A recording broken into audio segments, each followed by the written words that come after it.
our newest member to the USI Hall of Distinction.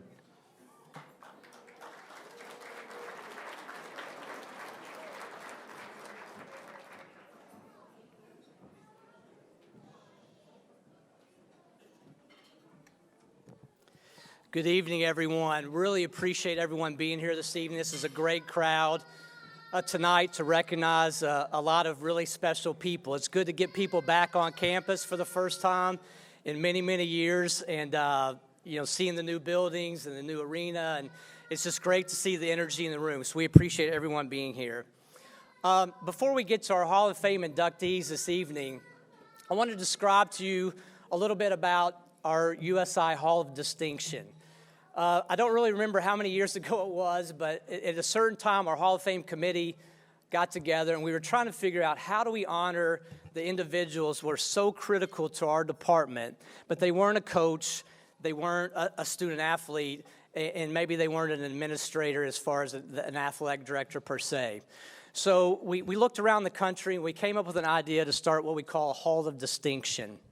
And really what it does, it honors the individuals that have a special place with USI Athletics who made unbelievable contributions to our department in whatever way that may be. We have some very distinguished individuals in this Hall of Distinction, and you'll see that in your program. And tonight, I can really say honestly, when we were coming up with this award, this is the person, right, of who we were thinking of who would fit the bill for this award. And Sandy Hatfield she epitomizes this award.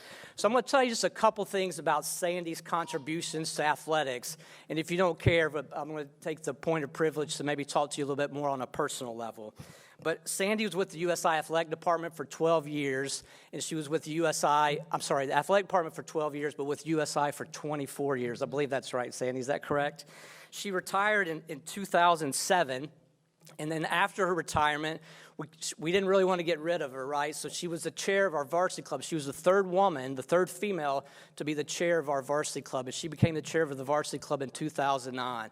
And many of you know we had some ups and downs around that time, and our department was really going through some struggles in many different ways, and Sandy really stepped up to that challenge to try to bring us together as a varsity club, as a department. And she did an unbelievable job with that. And I will tell you all this, everybody in this room that's a coach or a staff member that was in the athletic department when Sandy was with us, or even after her time, I promise you just have to believe me, she had something to do with your success. Every one of these Hall of Fame inductees, both of these teams, I promise you, in one way or another, Sandy had a part of your success. And that's why she was so important for us in the USI Athletics. Our varsity club really flourished even before she was chair. She basically ran the varsity club, right? And so our varsity club flourished during her times. She did an unbelievable job just in everything she did. She has a beautiful family. She has a lot of grandchildren and great-grandchildren and 4 children. And I know her husband of 54 years, Joe, was watching down on us today, really proud of the accomplishments of Sandy. But in the country at that time, and I don't know if I really knew what I was doing, right? And so Sandy was just this constant, part of my life that just kept me grounded. It kept me, and I know, and Sandy's a beautiful person, but every once in a while I would make a decision. She would look at me in a certain way. I was like, yeah, I think maybe I should go a different way on that. So she didn't say it, right? She didn't say it. She didn't say, John Mark, that's a bad decision, or call me out on it, because she was always a team player, always supportive. But I knew, and it meant a lot to me that Sandy cared so much. I was a young husband, a young father. She made sure that I kept perspective.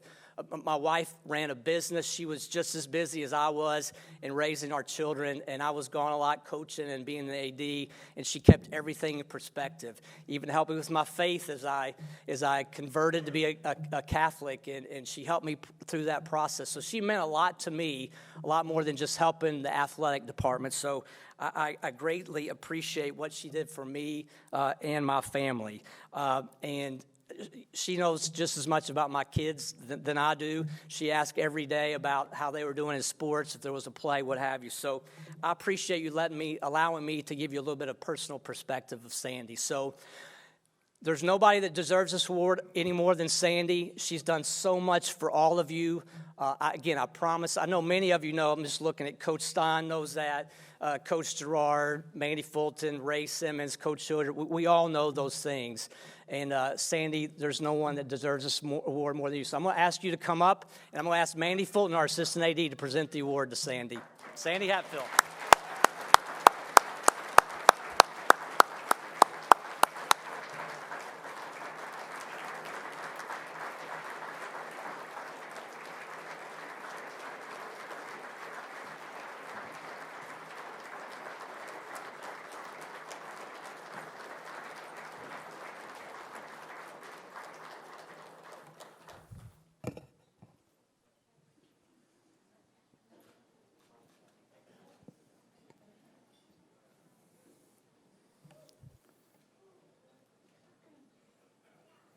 Tonight, we recognize 5 individuals and 2 teams who have helped shape our department into one that the university, the Evansville community, and the entire tri-state region can be really proud of. Tonight, we will honor a baseball student athlete who was a 2-time All-American and continues to grace the USI record books. A men's soccer student athlete who helped lead his team to 4 GLVC championships and is now a head coach at his alma mater. A cross-country and track athlete that was a 4-time All-American and helped a program maintain its dominance in the region and in the GLVC. A volleyball player that was a 4-time All-GLVC selection and then led her team to a GLVC championship. A 9-time All-American in cross-country and track who is one of only 3 women in school history to win an individual NCAA championship.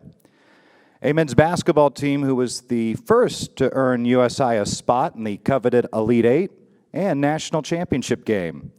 And a women's basketball team who was one of only 2 teams in their program history to win a regional championship and earn a spot in that Elite 8. Ladies and gentlemen, tonight we are honoring excellence. Excellence in athletics, excellence in academics, and excellence in life. At this time, I'd like to recognize our first inductee, which is somewhat ironic because he was a closer and he is starting us off this evening. That being Sean Larson. Sean was a 2-time All-American and All-GLVC performer. As a closer, he had 33 saves, a career record in 2 seasons and 59 appearances. Sean Larson.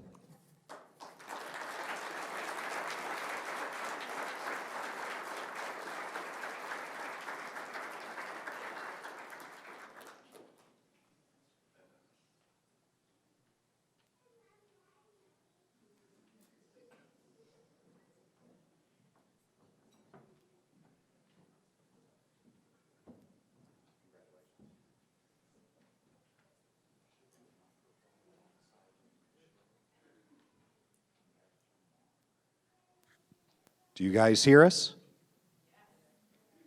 Check. Mic check. There we go.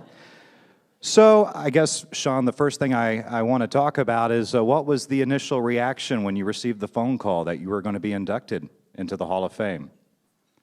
My first reaction was being extremely grateful.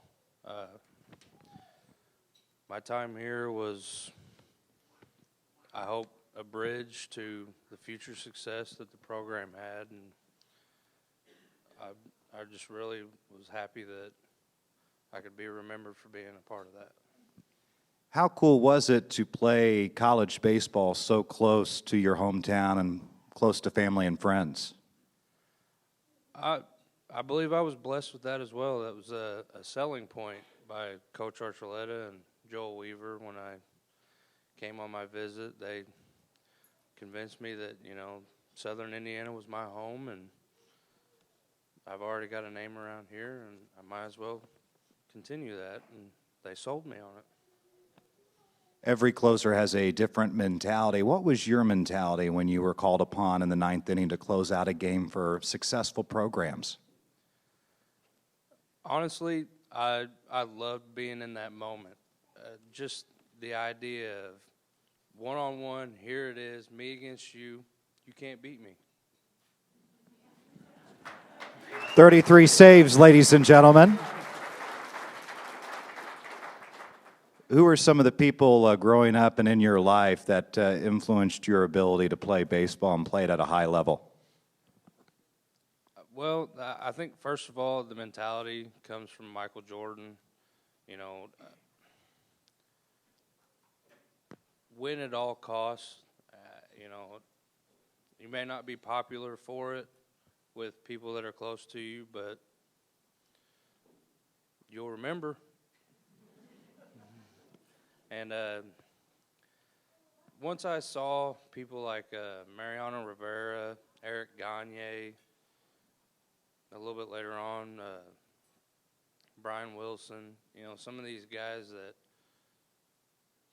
that they took it to another level. You know, they had an edge, and I wanted that. I wanted something that said, you know, I may not be the best player on the field right now, but nobody else is going to take this away from me. Finally, what is one of your favorite things that you learned specifically from Coach Archuleta?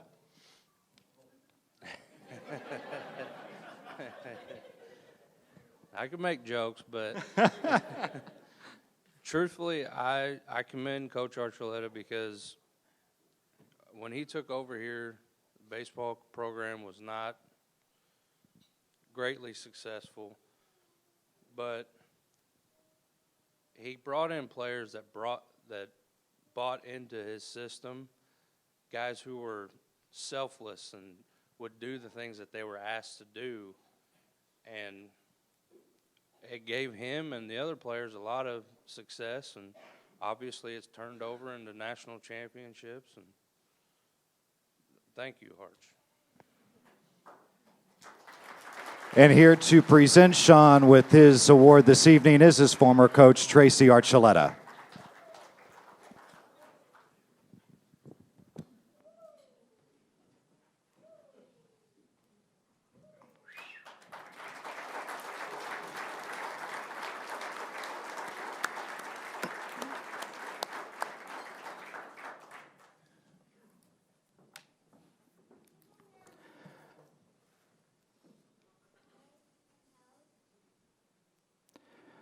Our second inductee this evening is Eric Shainstein.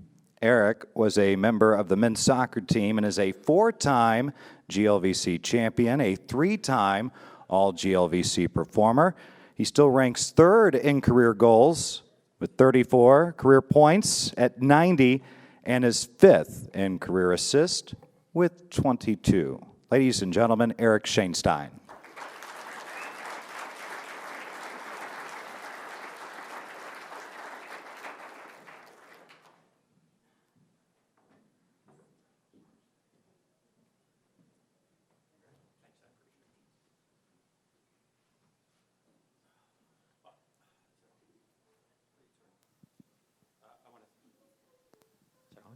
Can you hear me? Awesome. I want to thank Ray for the photo, first off. He had 4 options, and he went with the best one, actually. So what year was this? 91? Yeah. See, I figured Ray would know. Yeah, so 91, I think I was 14 at the time. So what memories come to mind when you see pictures from your playing days like that? I was young. I was in shape. You know, it was a lot of fun. Honestly, my experience here was amazing. I mean, USI honestly gave me everything. You know, I met my future wife here. I've got 2 amazing children, amazing grandson. So, you know, it's my career. So, yeah, USI gave me everything. I'm so appreciative. What was that initial reaction when you got the call to notify you that you were being inducted into your alma mater's Hall of Fame? Well, I actually got called into the office. Usually when you get called in the office, you're like, okay, what's going on? So I walked in, Alex brought me in, and he's like, hey, you're a decent soccer player. I was like, yeah, I was okay. And he's like, congratulations, you made the Hall of Fame. And I was like, wow, this is such a better thing I thought it was going to be. When you Coach on the sidelines for the women's program here, is there something that you learned about yourself or about the game of soccer while being a student athlete that you still use today in trying to mentor the next generation of soccer players? Yeah, I feel like I try to take a little bit from all my coaches. Obviously, Hall of Famer Tony Colavecchia taught me a lot of tactics. One of my favorite coaches, my brother Rob, who's here tonight. I learned a lot from him when it comes to coaching. And I try to implement bits and pieces from everyone. But honestly, the one thing that I've really kind of taken away from what Tony and my brother taught was family. You got to really love what you do for a living. Then, as a player, obviously you're passionate about it. But that's what's really special is taking that family atmosphere and to where, yeah, we want to win every game, but do it the right way. And I know you've been involved with soccer for so much of your life. What continues to draw yourself to that game each and every day? It's a great game. It's fun. And then the opportunity to coach, amazing women, who work hard. And I'm very appreciative for Table 22 being here tonight.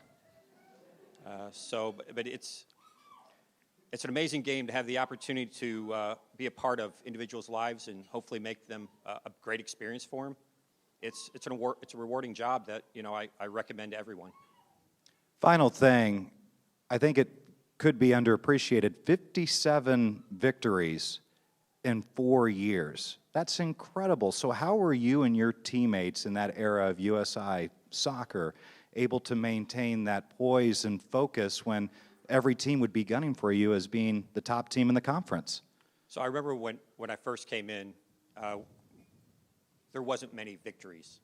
And I remember Tony's philosophy is like, hey, we're the underdog. And that's going to be our role, is that we're going to go out there and shock the world with every game. And then when we won the first one, it was up at Lewis in freezing cold rain. And I remember from that moment on, he's like, okay, now we are the standard. And now everyone's going to be gunning for us. Now, be better every day. When you have a really great day, be better the next day.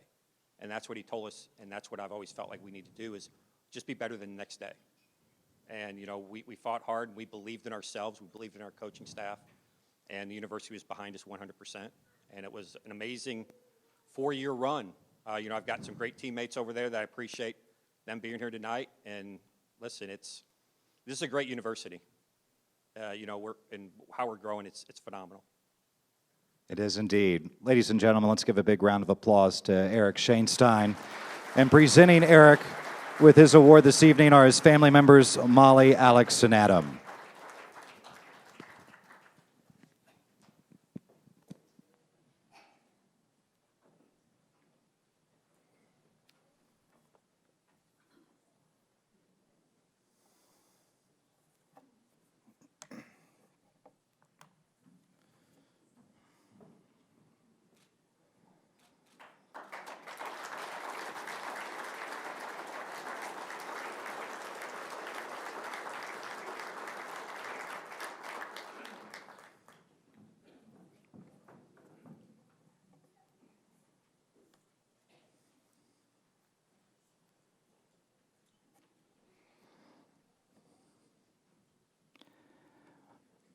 Our next inductee is Dustin Emmerich. Dustin ran track and cross country at USI and was a combined 4-time All-American in cross country and outdoor track. And he earned All-America honors and 12 All-GLVC awards. Ladies and gentlemen, Dustin Emmerich.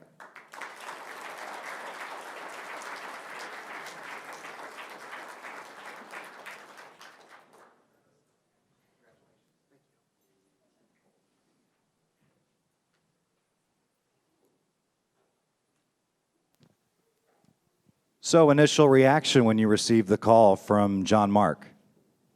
Yeah, I was incredibly grateful. All right, now it's on. Perfect. I was incredibly grateful. My time at USI was fantastic. I look back and it was definitely some of the highlights of my year, and it was just awesome. So when I got the call that I was going to get inducted into the Hall of Fame, I was grateful and thrilled, for sure. A lot of talented runners in both the cross country and track program for the Screaming Eagles. You still hold the record in the 10,000 meters. Are you surprised by that, considering how much talent has followed you down the pipeline? Yeah, absolutely. I can't wait to hear that my record's been broken, honestly. That's going to be a great day when USI athlete breaks my record. I was hoping Johnny Guy was going to get it a couple years ago, and he didn't. But that moment that Hilliard tells me my record's been broken, I'm going to be a pretty happy guy. So you're pulling for it. Absolutely, yeah. I mean, nothing's better than seeing your alma mater be successful. So, yeah, for sure. What have you learned from Coach Hilliard? So, looking back, Coach Hilliard, I feel like he's the best person at making you believe in yourself. There's no one that does that better. The first week at USI, I went up to Hilliard and I asked him if I should redshirt. I was like, hey, I don't think I'm going to make this team. Should I redshirt? And he looked me dead in the eye. He goes, why? You're going to be the number one runner. You could be the number one runner this year. And I was like, are you sure? And that ended up happening. And I don't think there's a greater person to make you believe in yourself, and that's the one thing I take away from Hilliard is that's why he's a fantastic coach, because he can truly make you believe in yourself more than you thought was possible. How familiar are you with campus in terms of conditioning? Because you run around campus, right, when you were undergrad? Do you know where every tree is, where every sidewalk is? Yeah, I feel like at the end of it, you could probably ran around campus blindfolded and been fine, for sure, after however many 2-mile campus loops we did and all the crazy runs that we did. I mean, who knows how many thousands of miles you put in at USI, but we've done some, and then I hung around afterwards for probably a little too long, but I was around here for a while, so I spent a lot of time running around around USI. Definitely feels like home. I can say from experience, it is hard to leave USI, right, and graduate, so you have to take that victory lap, perhaps. Now, one thing I also want to ask is the championship caliber runner is still being produced at this university. How do you think, aside from Coach Hilliard, that legacy has continued for all of these years? With him, obviously, Coach Hilliard being a big part of it. Yeah, I mean, absolutely. I think it starts from the whole entire athletic department, right? Like, everyone just believes in that program, is about it, and just shows a lot of support, and just the distinct honor of being part of the USI cross country and track and field means a lot. Like, you know that before me, there was guys like Rono and, the Paul Gillema, the list goes on and on. So when you step up into a USI, you know what's to be expected. It's not like you just come there and you're just going to fall in line in a program. No, you're coming to win. At that point, it's GLVC. Going forward, it's going to be OVC. It doesn't matter. You're here to be good, and that's what expected. And there's nothing beside that. You walk in, and that's what you're going to do. You're going to be good. So I think that's a big deal. My final question, do you still run as often or nearly as often as you did when you were an undergrad? No, absolutely not. Nope. We're going to try to run 10 miles tomorrow morning, and we'll see if that happens. I've been told that I'm going to have to convince my two teammates, Brandon and Brian, who are here with me today, which is awesome. I have to convince them to run 10 miles with me tomorrow. So that would have been that would have been that would have been a slow morning run for us before. So They haven't agreed to doing that yet? We'll see. Brandon's iffy. Brian's definitely. If we can get everyone to applaud, perhaps you can convince them I to run the feel 10 miles tomorrow. For sure. All right. Well, it was great chatting with you. Presenting Dustin with his award this evening is his former coach, Mike Hilliard.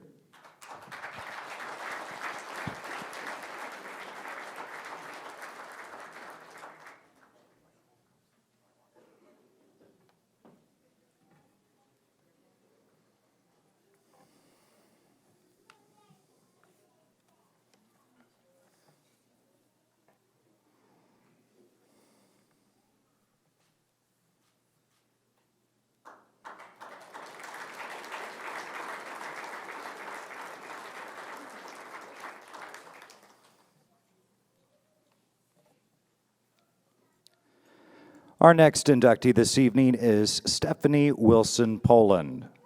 Stephanie was a member of the volleyball team, and she helped USI to the 2004 GLVC regular season and tournament titles, along with an appearance in the 2004 NCAA Great Lakes Region Tournament. Ladies and gentlemen, Stephanie Wilson Poland.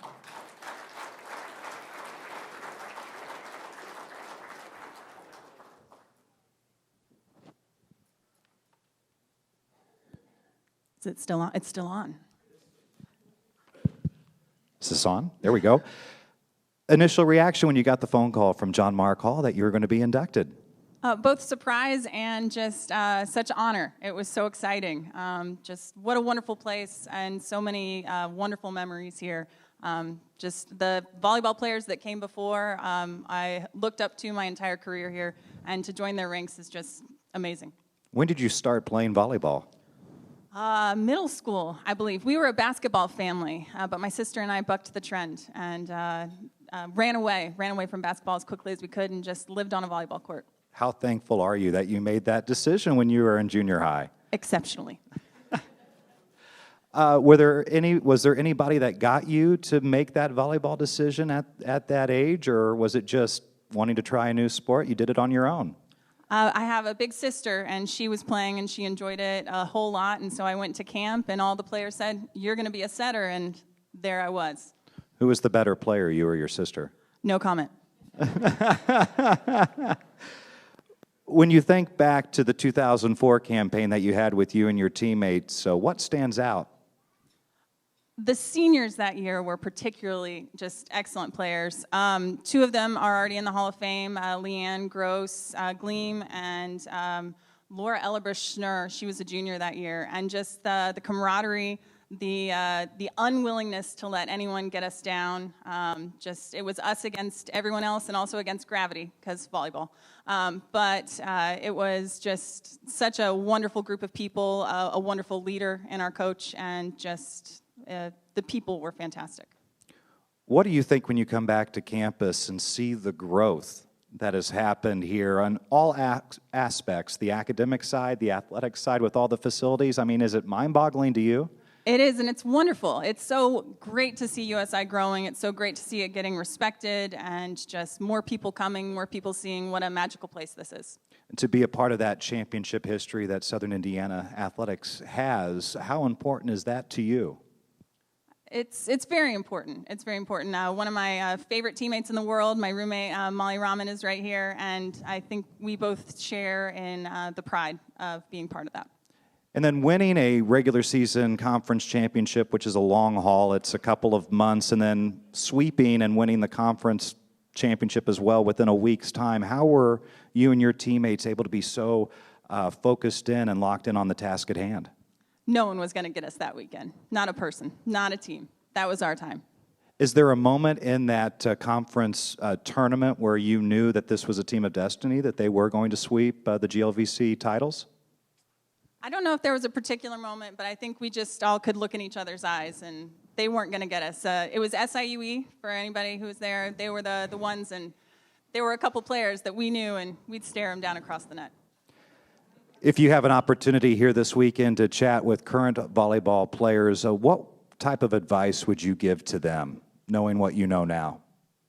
It's a long haul, and take care of your body, number one.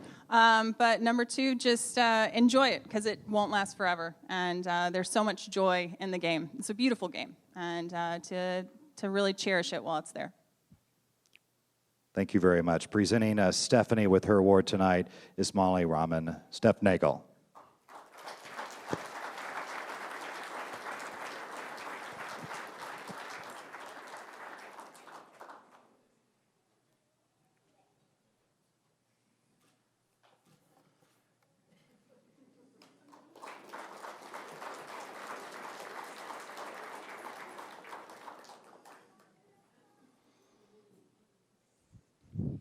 Our final individual inductee this evening is Mary Bollinger Dalton.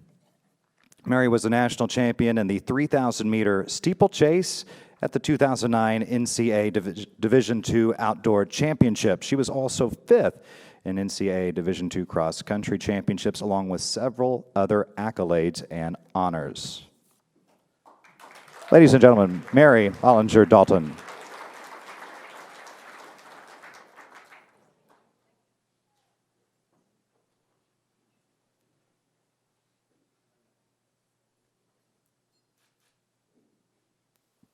So a national champion, where is the trophy? Is it still out in prominent display, or is it hidden away?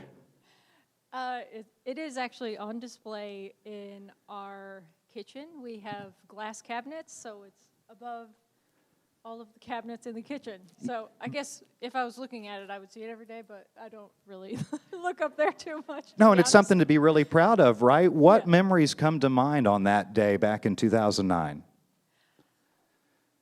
Well, specifically with that race, I knew 2 days beforehand that I was going to win, and there was absolutely no doubt in my mind, and I don't think Hilliard had a single doubt in his mind either. I think we both just knew it was meant to be, and that was going to happen.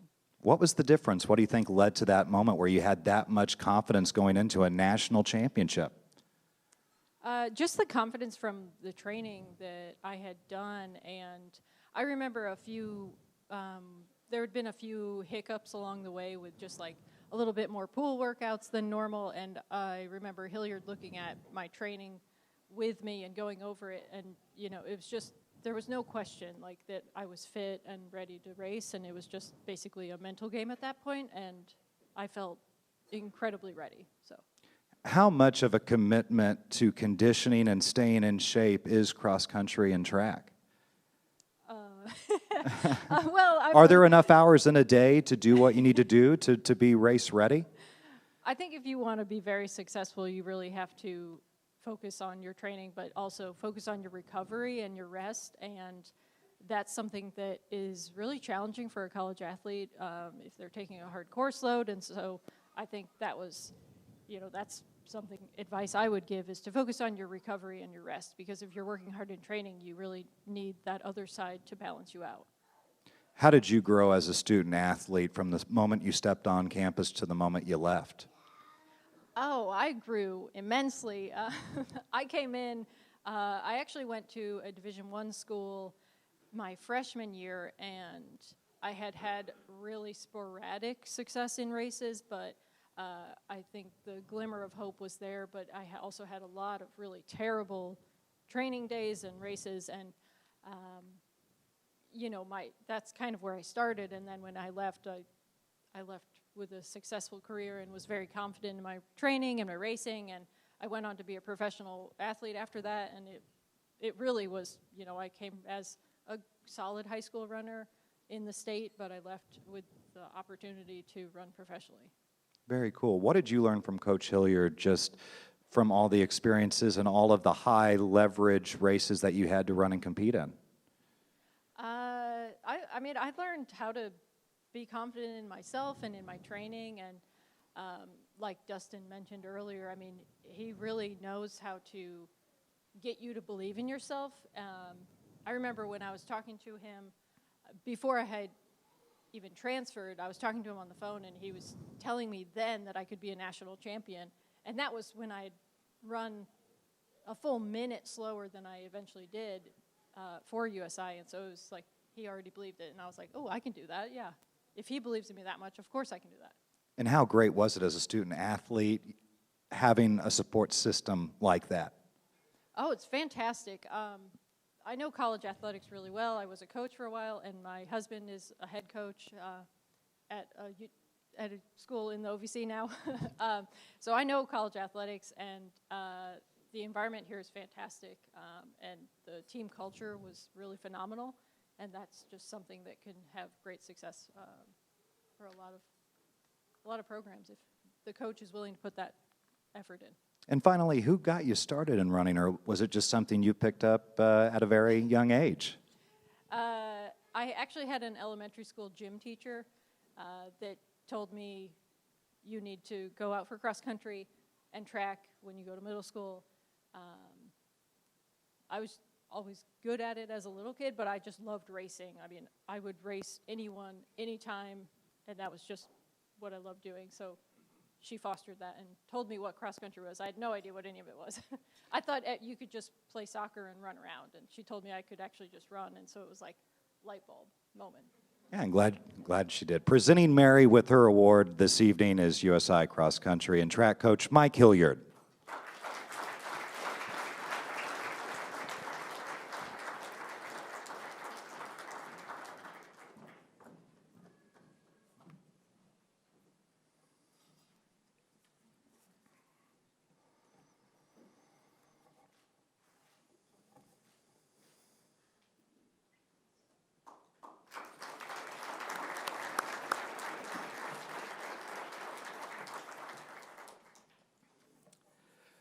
Now we have two teams to be inducted this evening into the USI Hall of Fame.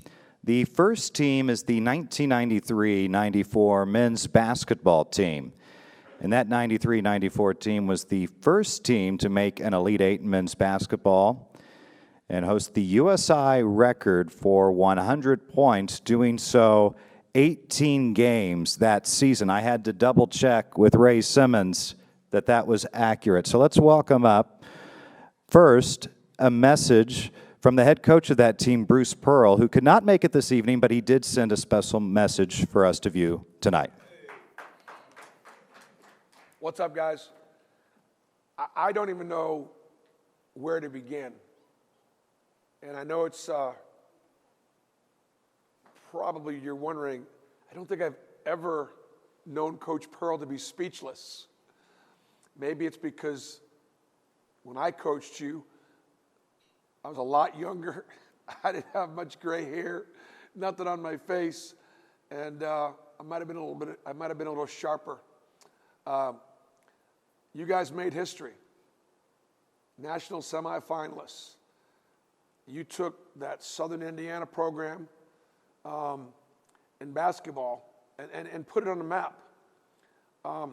But you also did it at a time when USI was really trying and warranting great credibility in higher education, in the state, and even in our own city.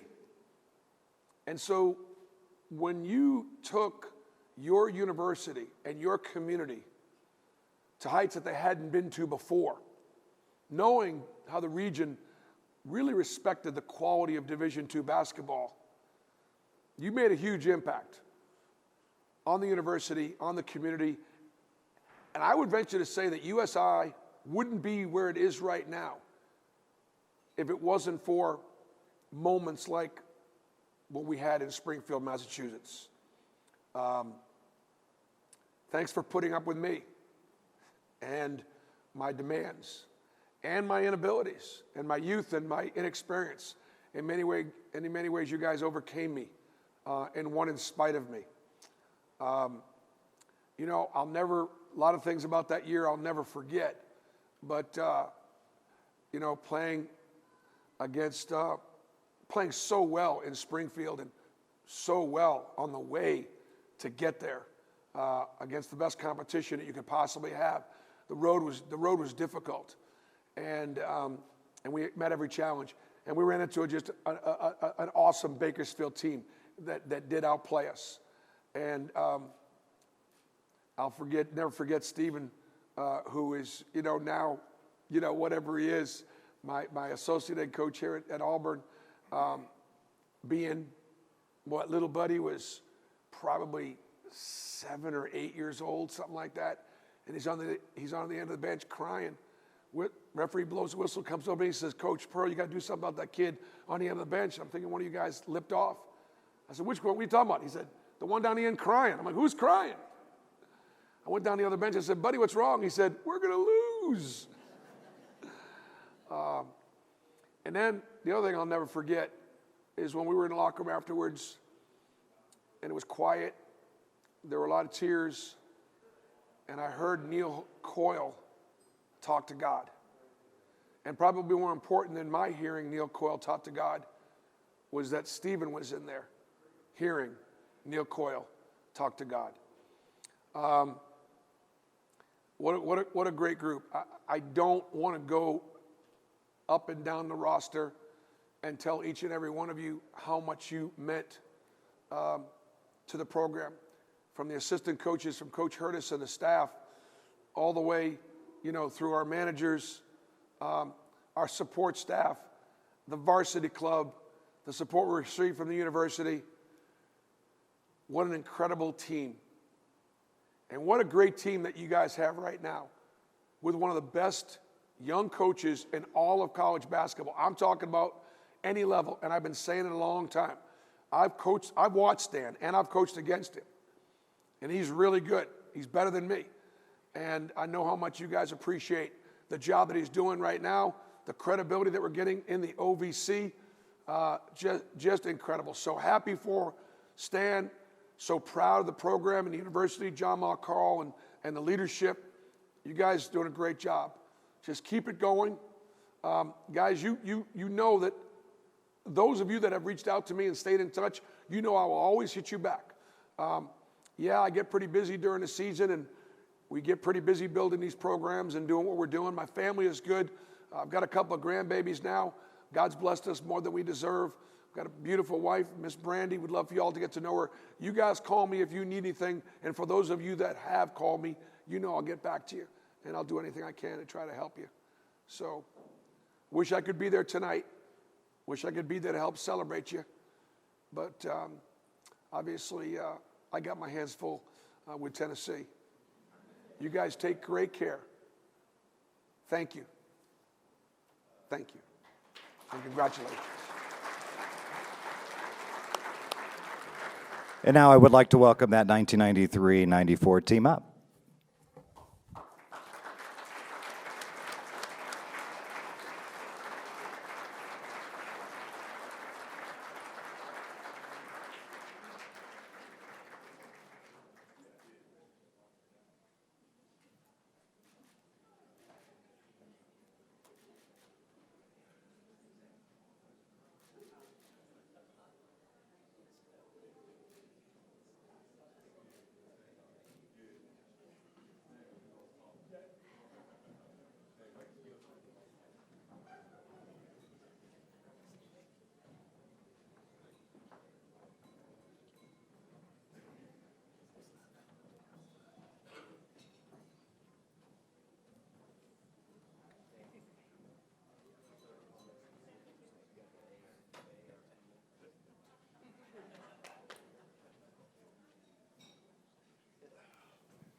How about another big round of applause for this team? So I wanted to point out a couple of weeks ago, Stan, your team had a national television audience on ESPNU here on campus, but you and your teammates were the first Screaming Eagles to go on national television. Do you remember that experience and playing in the NCAA tournament and the deep run that you made to get on national network TV?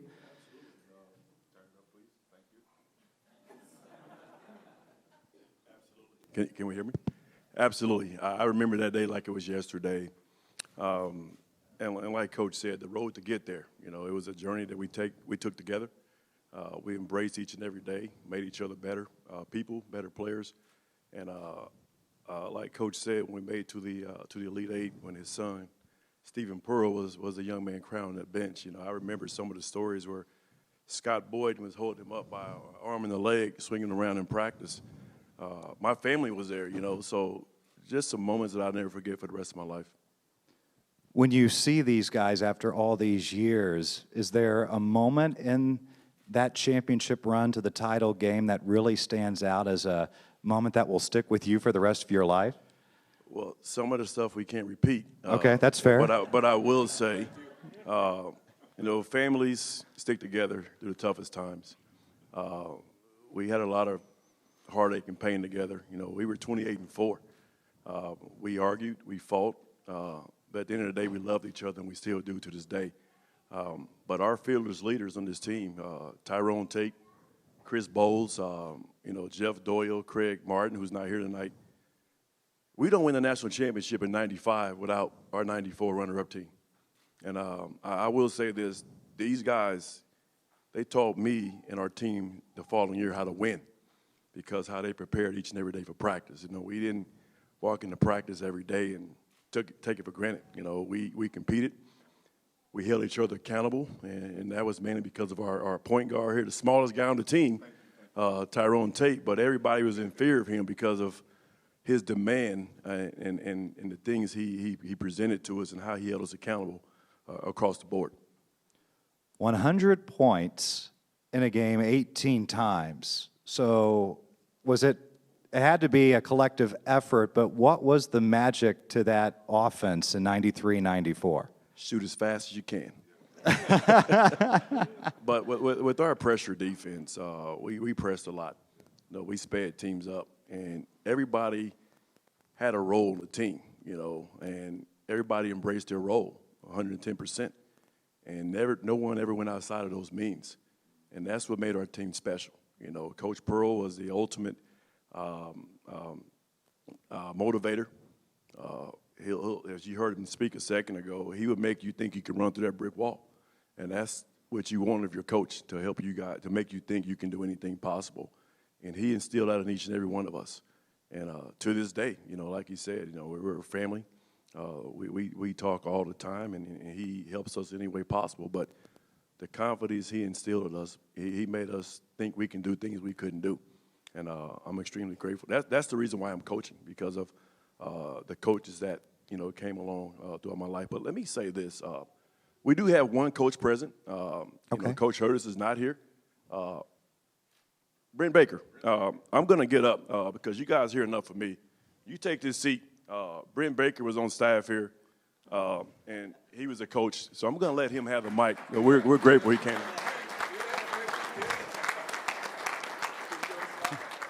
We'll ask you a couple questions being on staff. How good is it to be back on campus? And first, what do you think of the new facilities and the renovations to what you once called home? Yeah, impressive. Quite a thing they've got going on here, going to Division I and buildings like this and the new basketball coliseum and the things that they've done. It's changed a lot in 30 years, but again, as Stan would say, I think part of it started back with this group here, and as Coach Pearl said, this group here, I think, put USI on the map. Nothing against the team that won it the next year, but I think it starts here, and I know Coach Stein's done the same thing with the women's program and cross country and everything else, but I think it started with a national championship team right here, and good for them. They deserve all the credit. From your perspective on the coaching staff, what made this team special that maybe someone or fans didn't really see up close? I can't speak to the coach that was here prior to Coach Pearl. I came with Coach Pearl from the University of Iowa and the Coach Davis way of doing things, and as Stan talked about, the pressure defense and the fast break offense, but Stan hit it on the head. There's a couple of kids back here that played on the 10 and 18 team prior to us getting here and turned that around to 22 and 10 and 28 and 4, and they were on both teams, and Coach Pearl put a confidence in you to do things you couldn't do. They put you in a position to be, and I think they embraced it, and then we brought in some new kids, new young men, and I just think that confidence about play hard, play fast, play smart, really grew on them. And obviously Coach Pearl's success is evidence, but so is this group of gentlemen behind us. Their group of success is undeniable. Let's give a big round of applause to the 1993-94 men's basketball team. And John Mark Hall is going to come up to present you with your awards.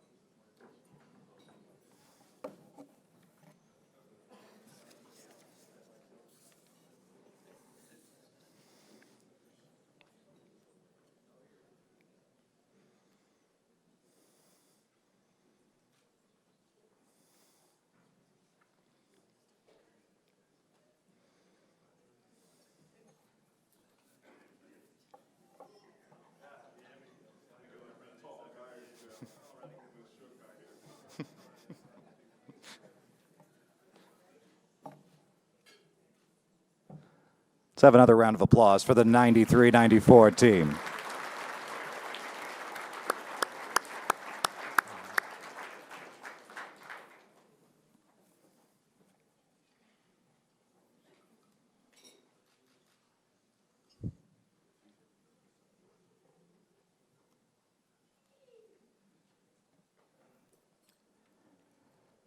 Our final inductee of the evening is the 2000-2001 women's basketball team. This team had the second highest winning percentage in program history, won the GLVC regular season and tournament championship, and also won the Great Lakes Regional. So let's welcome that 2000-2001 women's basketball team up to the stage.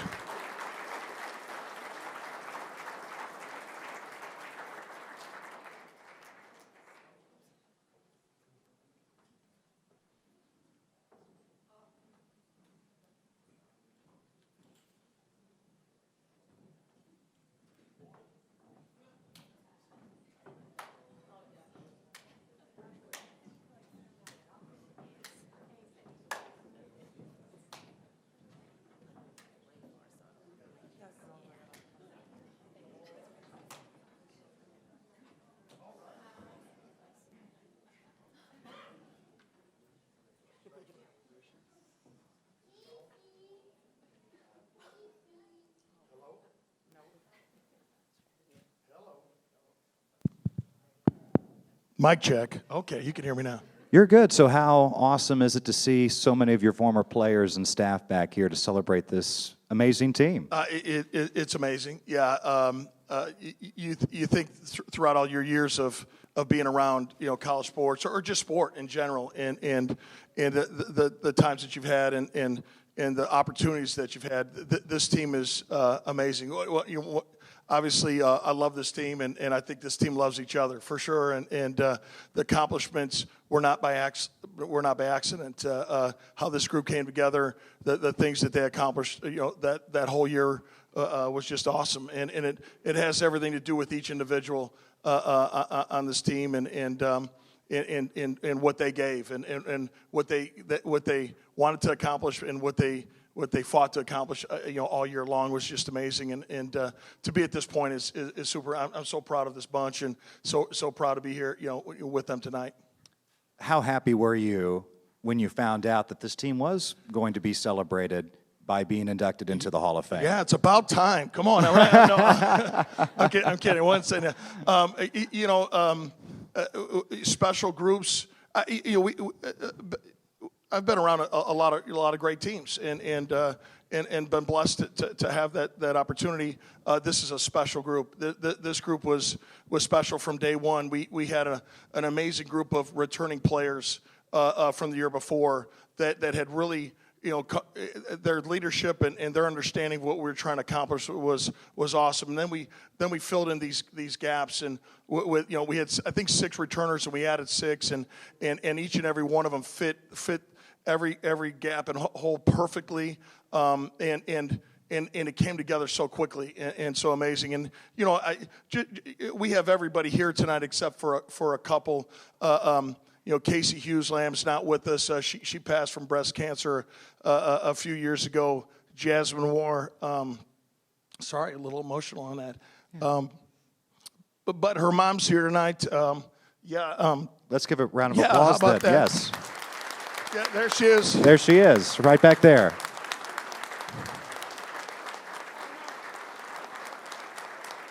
When you have an opportunity to coach, fantastic young women, and you certainly want to see them succeed, not just in that year in what we're doing, obviously win championships, but you see them succeed after that, and this group I think is the epitome of that, and certainly. Have been blessed to be around such a great group, and certainly we miss those two, and they were such a huge part of everything that this team is and who we are, and miss them, but again, what an outstanding season, what an outstanding year, so many great accomplishments, and it lives forever. Those things certainly keep going as we move forward as a program. As you mentioned, all the accomplishments and how all that will live forever, is there a moment or a memory in your mind that will stand out and stick with you about this team for the rest of your life? You know what? I think that's an awesome question, and I'll answer it, but I'd like maybe somebody else to answer it behind us too. Please. But yeah, anybody who wants to. But I'll tell you this. This group had. I learned so much from this group. I was a young coach. I'm 31 years old, and just getting started, and they taught me as much as I taught them, or more probably. I venture to say, but how to have fun and how to enjoy the experience and get the most out of it. But I remember one game. We get a huge win, and that team was a wrecking ball. I mean, we were just drilling people early, and we had a really good team that was really accomplishing some great stuff. And we win a game, we go out to the middle, and they grab a ball, and Jazz has a ball in her hand, and seriously, they're in a big circle out of center court, and all of a sudden that ball goes up in the air, and that thing lands, and boom, everybody falls down, and like dropping a bomb. And I thought, man, this group's got character, man. It's a real group, and that's the fun we had. That's the emotion we had. That's the character we had, and obviously the mindset to win and win championships was there from day one with this whole bunch, and it was such fun to coach them, and such an honor and privilege to coach them. So I'm going to hand back. Somebody else answer that question for sure. Michelle, you got it. Real quick, as you grab the mic, I want to ask, was that choreographed and rehearsed? They know who the big mouth is what it is, when it comes down to. I'll come all the way out here. What was the question again? Remind me. Is there a moment in your mind about you and your teammates in that year, 2000, 2001, that'll stick with you for forever? I think there's too many to count, to be honest. I know that's kind of a cop-out answer, but Give me there are- one. No, I'm kidding. Let's see. Well, I mean, when they found out we were getting inducted into the Hall of Fame, the Sportsman's owner did call me and say we weren't allowed to come back. So there's that. But we just like to play pool. No big deal. You know, I can think of so many. Us going to the regional tournament in the tiniest plane I have ever seen in my life, where I'm sitting, the pilot is right there next to me, not comfortable. Now, mind you, we're going to Houghton, Michigan. I don't know if anybody's familiar with Houghton, Michigan. Like, there is, like, billions of feet of snow all the time. It's snowing when we land. It's snowing when we take off. There's ice on the runway. We're going to die. That's all I could think the entire time is we're going to die. So that was fun. The coach's story on the bomb was really fun. Everybody in the GLVC hated us, and we didn't care. We did not care. So lots of good memories. I mean, I could go down the list. Coach is absolutely right. We're very lucky. You know, everybody thinks their team is the greatest, but I will tell you that these girls right here are the greatest. I could call any single one of them at 3 o'clock in the morning if I needed something, and they're going to be there. So, and we are missing too. And Mama Felicia, we are glad you are here. Jazz, Casey, we know you guys are here as well. Sorry. We know you guys are here as well, which is awesome. So I love these girls, and we had a great team. So. I'm the one that talks a lot. I told you guys. Ladies and gentlemen, the 2000-2001 women's basketball team. And here to present your team the awards is John Mark Hall.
Ladies and gentlemen, a big round of applause to the 2000-2001 women's basketball team. Before we close this evening, I've been asked to announce that if you are an individual inductee, to gather here in the front so they can get a group shot of you. So if you're an individual inductee, hang around and get the group photo. And we thank you for being here with us this evening as we have honored these great contributors to the history of USI Athletics. These inductees will be honored again tomorrow. Good news at the women's and men's basketball games inside Screaming Eagles Arena. And we hope everyone will be there and has a safe trip home this evening. Good night.